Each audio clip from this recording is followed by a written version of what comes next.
การก่อสร้างทางเบตงจาก3แยกจิเนโมบอโอสำเร็จ 85% โครงการก่อสร้างเขื่อนไฟฟ้าน้ำอูระยะ2สำเร็จกว่า 60%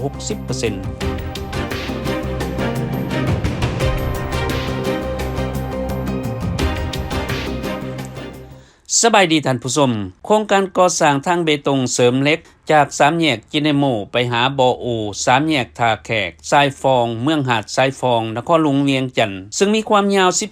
14.32 กิโลเมตรกว้าง15เมตรความหนา23เซนติเมตรประกอบมีทางคนย่าง2เบื้องพร้อมระบบระบายน้ำไฟเยืองทางและระบบป้ายครบสุดรับเหมาก่อสร้างโดยบริษัทหายหารสร้างซาจำกัดสปป.จีนเป็นมูลค่า 44,820,064 ดอลลาร์สหรัฐหรือประมาณ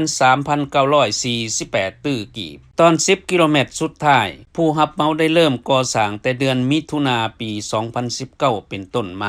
าฮอดปัจจุบันสามารถปูเบตงสำเร็จ 100% ส่วนยังบ่สำเร็จแม่นไฟเยืองทางระบบระบายน้ำเส้นจราจรระบบป้ายและอื่นๆจะให้สำเร็จในเดือนตุลาแล้วจะจัดพิธีมอบหับให้เจ้าของโครงการในเดือนพฤศจิกายนปี 2019 ท่านคุณสมบัติเฟืองมณีวงศ์ผู้รับผิดชอบโครงการกล่าวว่าการก่อสร้างทั้งหมดคืบหน้าสำเร็จแล้ว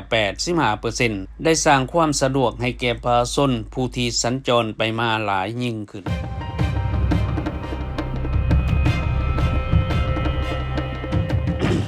ตามข่าวจากเวียงจันทน์ใหม่การพัฒนาโครงการเขื่อนไฟฟ้าน้ำอูระยะที่2ได้มีสัญญาสัมปทานโดยกวมเอา4เขื่อนคือ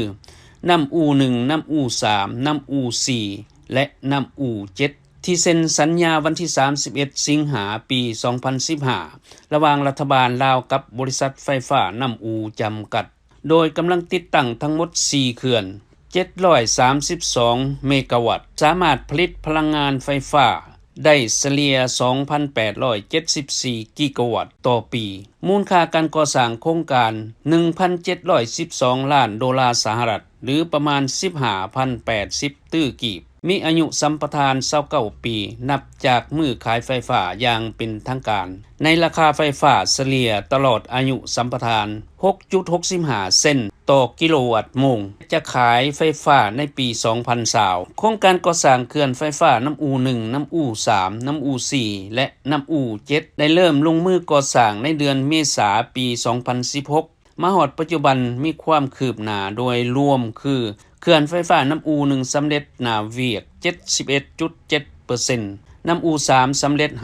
59.83% น้ำอู4สำเร็จ 71.93% และน้ำอู7สำเร็จ 72% กองประชุมคณะกรรมการ4นำร่วมโครงการเขื่อนไฟฟ้าน้ำอู1น้ำอู3น้ำอู4และน้ำอู7ท่านคัมมณีอินเทราชกล่าวว่าโครงการสร้างเขื่อนไฟฟ้าน้ำอู1น้ำอู3น้ำอู4และน้ำอู7เป็นโครงการระยะที่2ที่สืบต่อจากโครงการเขื่อนไฟฟ้าน้ำอู